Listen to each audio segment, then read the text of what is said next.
पहुंचना है। और जब सांगली का नाम आया कि सांगली जाना है पृथ्वीराज बाबा के लिए, तो ऐसे टाइम पे हमें बताया गया कि हेलीकॉप्टर उस समय बिल्कुल सनसेट हो रहा था और टेक ऑफ नहीं कर सकता था। तो लोगों से यह तय हुआ कि ठीक है सांगली छूट जाएगी ऐसा लग रहा है। मैंने कहा सांगली तो जाएंगे चाहे बाई रोड ही जाना पड़े, तो बाई रोड चलते हैं। बहुत दिन से सांगली जाना हो रहा है लेकिन पहुंच नहीं पा रहा हूं, तो कम से कम इलेक्शन के टाइम पे ही वहां की आवाम से एक बार मुलाकात करने का मन है। पहली बार आपके बीच में आया हूं। इसी थके हुए दस्ते तलब से मांगते हैं, इसी थके हुए दस्ते तलब से मांगते हैं, जो मांगते नहीं रब से वो सबसे मांगते हैं। वो भीख मांगता है हाकिमों के लहजे में, हम अपने बच्चों का हक भी अदब से मांगते हैं। सांगली वालों, आने वाली 20 तारीख को आपको न सिर्फ सांगली के मुस्तकबिल का फैसला करना है बल्कि महाराष्ट्र के मुस्तकबिल का भी फैसला करना है। यह चुनाव बहुत बड़ा चुनाव है, बहुत अहम चुनाव है। अगर आपको लगता है कि इलेक्शन सिर्फ एक आमदार चुनने का चुनाव है तो आप गलतफहमी के शिकार हैं और आप बहुत छोटा सोच रहे हैं। यह इलेक्शन और इस इलेक्शन का मकसद और इस इलेक्शन का रिजल्ट बहुत बड़ा है। दिल्ली में बैठा हुआ हाकिम यह सोचता है कि महाराष्ट्र को दिल्ली के रिमोट कंट्रोल से चलाया जाए। वो यह सोचता है कि महाराष्ट्र का हक और यहां का हुकूक छीन करके गुजरात ट्रांसफर कर दिया जाए और महाराष्ट्र पे दिल्ली से हुकूमत की जाए। लेकिन ये बाबा साहब अंबेडकर की धरती है, ये वीर शिवाजी महाराज की धरती है, इसे दिल्ली से नहीं चलाया जा सकता। मेरी खुशनसीबी है कि मैं आपका खासदार हूं, राज्यसभा में आपकी नुमाइंदगी करता हूं, आपके मुद्दों पर वहां बोलता हूं। मेरी उम्र बहुत कम है, मैं आपके भाई की तरह, आपके बहुत सारे बुजुर्ग ऐसे बैठे हैं जिनके लिए बेटे की तरह हूं। मैं डरा नहीं, मैं झुका नहीं, कहीं छुप छुपा के खड़ा नहीं, जो डटे हुए हैं महाज पर मुझे उन सफों में तलाश कर। देश की पार्लियामेंट हो या देश की सड़कें हो, एक ऐसा दौर है जब बोलने पर पाबंदी है, सोचने पर पाबंदी है, जहनों पर पाबंदी है। ऐसे दौर में भी आपकी आवाज अलल ऐलान देश की पार्लियामेंट में खड़ा होकर के उठाता हूं, हाकिम की आंख से आंख मिलाकर के बिना डरे हुए। और अगर आज यहां 1000 किलोमीटर दूर चल करके सफर तय करके कई रातों का जागा हुआ, लगता है कई रात का जागा है, वो तस्वीर की आंखों से थकन झांक रही है। लगातार सफर करते हुए अगर आपके बीच में पहुंचा हूं तो आपको इस आने का मकसद समझना पड़ेगा। हमारे मंच पर बैठे हुए जो सम्मानित अतिथिगण हैं अलग अलग राज्यों से, छत्तीसगढ़ से, राजस्थान से या फिर महाराष्ट्र के जो भी लोग यहां काम कर रहे हैं, मैं सबका खैर मकदम करता हूं, स्वागत करता हूं। आप सब लोगों का भी खैर मकदम करता हूं। मैं जानता हूं कि आपके अंदर थोड़ी सी कश्मकश चल रही है कि क्या करें, फैसला क्या करें, मैं समझता हूं। लेकिन बस मैं आपसे यह कहने आया हूं कि यह लड़ाई बहुत बड़ी लड़ाई है। एक तरफ वो ताकतें खड़ी हैं जिनके नारे हैं बटोगे कटोगे, मंगलसूत्र छीन लेंगे, भैंस खोल ले जाएंगे, उल्टा लटका देंगे, जला देंगे, ढहा देंगे, पता नहीं क्या क्या। और एक तरफ महाविकास अघाड़ी खड़ी है जिसका नारा है आइए नफरत के बाजार में मोहब्बत की दुकान खोलते हैं। ये लड़ाई नफरत और मोहब्बत के बीच में है। अब आपको तय करना है कि आप किस तरफ खड़े हैं। मेरे भाई, मैं पाथरी से लेकर के, जालना से लेकर के, घनसावंगी से लेकर के, रावेर से होते हुए, श्रीरामपुर से होते हुए, नांदेड़ से होते हुए, पुणे से होते हुए, जब्त से होते हुए आपके बीच में पहुंचा हूं। मैं एक बात आपको बहुत जिम्मेदारी से बता रहा हूं कि महाराष्ट्र में महाविकास अघाड़ी की सरकार बनने जा रही है। कोई ताकत सरकार बनने से नहीं रोक सकती है। पहले एक इंजन जोड़ा, फिर डबल इंजन जोड़ा, फिर ट्रिपल इंजन जोड़ा, तीन इंजन जोड़ने के बाद भी बदलापुर से बांद्रा तक महाराष्ट्र की कानून व्यवस्था रसातल में है। कौन भूल सकता है पुणे का गैंग रेप। ये जो भाजपा के लोग आपके बीच में इख्तिदार पर बैठे हुए हैं, इन्होंने पिछले 5 सालों में सांगली को नफरत के अलावा कुछ दिया हो तो मुझे बताओ। ये चुनाव महाराष्ट्र से एक महाभ्रष्ट सरकार की विदाई का चुनाव है। मंदिरों में भजन चल रहा है, मस्जिदों में दुआ चल रही है, जिस तरफ भी नजर तुम उठाओ अघाड़ी की हवा चल रही है। मैं पूरे स्टेट में घूम के आ रहा हूं और आपसे यह कहना चाहता हूं कि पिछली बार आपने दिल खोल करके पृथ्वीराज बाबा को वोट दिया, लेकिन थोड़ी सी कसर रह गई। लेकिन मुझे बताओ कि चुनाव हारने के बाद भी यह इंसान आपके बीच में आपकी खिदमत करता रहा या नहीं करता रहा?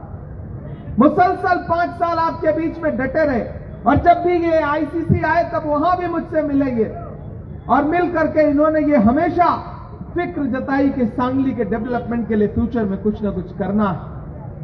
तो मैं आपसे गुजारिश करता हूं कि महाराष्ट्र में सरकार बनने जा रही है, आप इन्हें आमदार बनाइए। अपनी सरकार होगी तो फिर सांगली के डेवलपमेंट के लिए ज्यादा मजबूती के साथ काम कर पाएंगे। भाजपा वालों को देख लिया है आपने, इनके वायदे झूठे हैं, इनके नारे झूठे हैं, उनके झांसे में आने की जरूरत नहीं है। 2014 में इन्होंने नारा दिया था बहुत हुई महंगाई की मार, अब की बार मोदी सरकार, याद है ना? और फिर उस नारे का अंजाम क्या हुआ? जो पेट्रोल डीजल 58 रुपए लीटर था वो 100 रुपए लीटर पहुंच गया। जो गैस सिलेंडर 400 रुपए का था वो 1000 के पार पहुंच गया। एक दिन मैं पार्लियामेंट में बैठा था, सामने भाजपा के एक नेता भाषण दे रहे थे कि हम महंगाई मिटाएंगे, महंगाई खत्म करेंगे। हमने कहा शर्म करिए, आपको तो महंगाई पर बोलने का हक नहीं है। आपकी सरकारें वो सरकारें हैं जो फिल्में तो टैक्स फ्री करती हैं लेकिन कफन पर जीएसटी लेती हैं। आपको शर्म आनी चाहिए।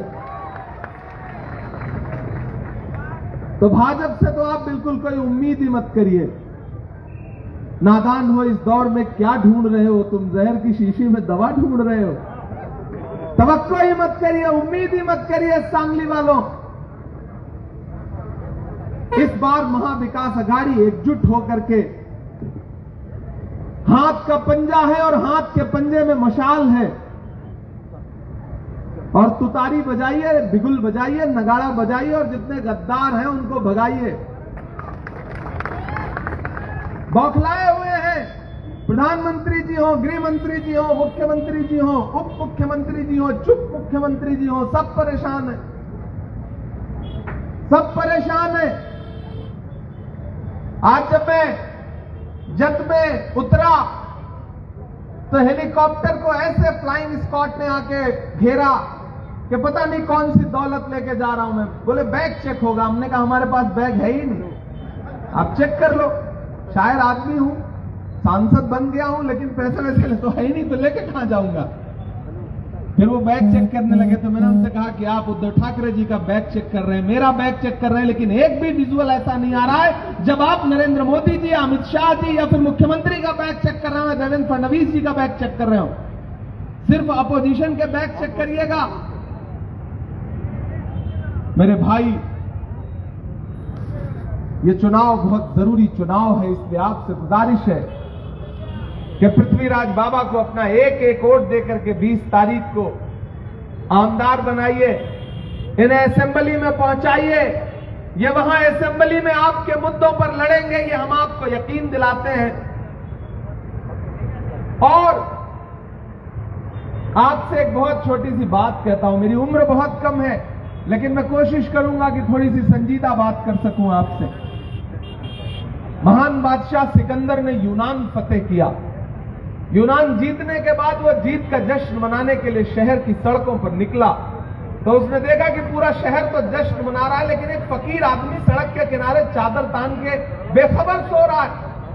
सिकंदर को गुस्सा आया। सिकंदर अपने घोड़े से उतरा, उस सोते हुए फकीर के पास गया और उसे देख करके गुस्से में उसे जोर की एक लात मारी, और लात मार के कहा कि क्यों रे फकीर, मैंने शहर जीत लिया, लोग जश्न मना रहे हैं और तू सो रहा है। उस फकीर ने उन्हीं आंखों से सिकंदर की तरफ देखा और देख करके कहा कि शहर जीतना बादशाहों का काम है, लेकिन लात मारना गधे का काम है। 2014 से लेकर के कभी नोटबंदी की, कभी जीएसटी की, कभी महंगाई की, कभी नफरत की, जो लात मारी है इस सरकार ने, उसका बदला लेने के लिए आगे बढ़ी है इस चुनाव में। और मैं तो राहुल गांधी का सिपाही हूं। मैं तो आपसे यह कहने आया हूं कि याद करिए जब इस मुल्क में नफरतें आसमान पर थी, तब दिल्ली से एक इंसान उठ खड़ा हुआ, उसने कहा मैं कन्याकुमारी से कश्मीर तक 4000 किलोमीटर पैदल जाऊंगा, बस एक नारा लगाऊंगा कि नफरत छोड़ो, भारत जोड़ो, आइए नफरत के बाजार में मोहब्बत की दुकान खोलते हैं। 4000 किलोमीटर चला वो शख्स। मैं चला हूं राहुल गांधी के साथ, मैंने देखे हैं उनके पैर के छाले।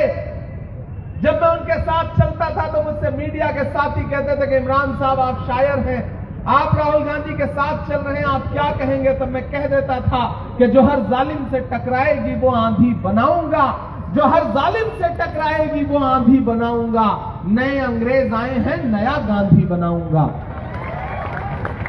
मैं चला हूं राहुल जी के साथ। उस आदमी ने नफरत के खिलाफ पूरे देश में एक अलग जगाई।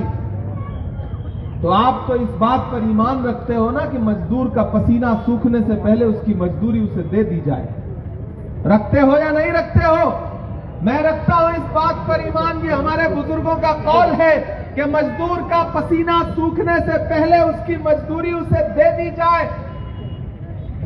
4000 किलोमीटर पैदल चलने वाले राहुल गांधी के माथे का ना अब तक पसीना सूखा है, ना उनके पैर के छाले सूखे हैं। मैं यहां सांगली में आपसे राहुल गांधी की मजदूरी मांगने के लिए आया हूं, और वो मजदूरी है पृथ्वीराज बाबा को एक वोट देकर के असेंबली में पहुंचा दीजिए। यह है राहुल गांधी की मजदूरी। 20 तारीख को घरों से बाहर निकलिए, अपना एक वोट हाथ के पंजे के सामने वाले बटन पे दबाइए। बाबा आप इधर आइए। पता नहीं आपका नाम किसने बाबा रख दिया, आप तो इतनी कम उम्र के हैं, नौजवान बुजुर्ग जैसे लगते ही नहीं है ये। 20 तारीख को घरों से बाहर निकलिए और एक वोट हाथ के पंजे के सामने वाले बटन पे दबाइए। एक भी वोट इधर उधर कहीं देते हैं तो सीधे महायुति को फायदा होगा। ये एक्सपेरिमेंट करने का वक्त नहीं है, ये नए नए झंडे पकड़ने का वक्त नहीं है। ये भारत के लोकतंत्र को और भारत के संविधान को बचाने की लड़ाई है। इस लड़ाई में एक्सपेरिमेंट नहीं कर सकते। आप भोले लोग हैं, सच्चे लोग हैं, आप नया झंडा जो भी देखते हो पकड़ लेते हो, लेकिन सियासत जज्बात का नाम नहीं है। सियासत दिल और दिमाग दोनों का इस्तेमाल करके की जाने वाली चीज है। मेरी आपसे गुजारिश है कि 20 को घर से बाहर निकलिए। आपका दिया गया एक वोट न सिर्फ पृथ्वीराज बाबा को मिलेगा, बल्कि मोहब्बत के उस मसीहा को मिलेगा जिसका नाम राहुल गांधी है। आपका दिया गया एक वोट न सिर्फ पृथ्वीराज बाबा को मिलेगा, बल्कि शरद पवार साहब को मिलेगा। आपका दिया गया एक वोट सिर्फ पृथ्वीराज बाबा को नहीं मिलेगा, बल्कि उद्धव ठाकरे जी को मिलेगा। इसलिए 20 तारीख को अपने घरों से बाहर निकलिए, अपना एक वोट लेकर के बूथ पर जाइए, ईवीएम की कतारों में लगिए। और वो जो नफरत की बातें करने वाले अभी दिल्ली से आएंगे ना, नफरत के पैरोकार, उनसे बता दीजिए कि गमों की आंच में भी मुस्कुराकर चलना पड़ता है। ये दुनिया है, यहां चेहरा सजाकर चलना पड़ता है। तुम्हारा कद मेरे कद से बहुत ऊंचा सही, लेकिन चढ़ाई पर कमर सबको झुकाकर चलना पड़ता है। तो सांगली वालों, क्योंकि मुझे अगली सभा के लिए निकलना है, पहली बार आया हूं, आखिरी बार नहीं आया हूं, मैं आपका खासदार भी हूं। ये मेरी खुशनसीबी है कि मैं आपकी नुमाइंदगी करता हूं। शायरी तो सुना रहा हूं यार बीच बीच में, आप ध्यान दोगे तब तो समझ में आएगा। सभा के लिए अभी कड़ेगांव पहुंचना है, मुझे लंबा सा सफर तय करना है। 23 को रिजल्ट आने के बाद एक बार फिर आपके बीच में आऊंगा, और जितनी शायरी चाहोगे पृथ्वीराज बाबा को समर्थन दीजिए, इनका एहसास दिलाइए कि आप इनके साथ खड़े। उधर जो लोग हैं उनका भी हाथ उठना चाहिए। एक हाथ उठा करके बाबा को ये बताइए कि बाबा हम आपके साथ खड़े हैं।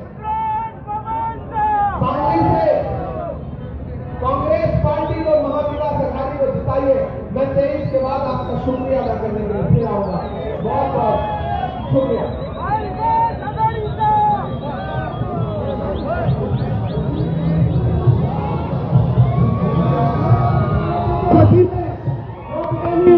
भाई अगदी सुरायची प्रतापगडी साहेबांच्या उपस्थितीत सर्व पुरोगामी संघटना तिथं पाठिंबा करतात आणि अजितराव सूर्यवंशी आपल्याला विनंती आहे की आपण इथे यावं. अजितभाई बोला.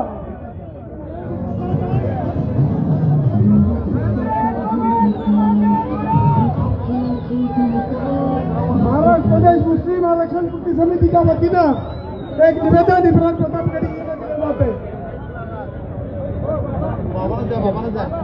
सर हात लगाई आपण करावं.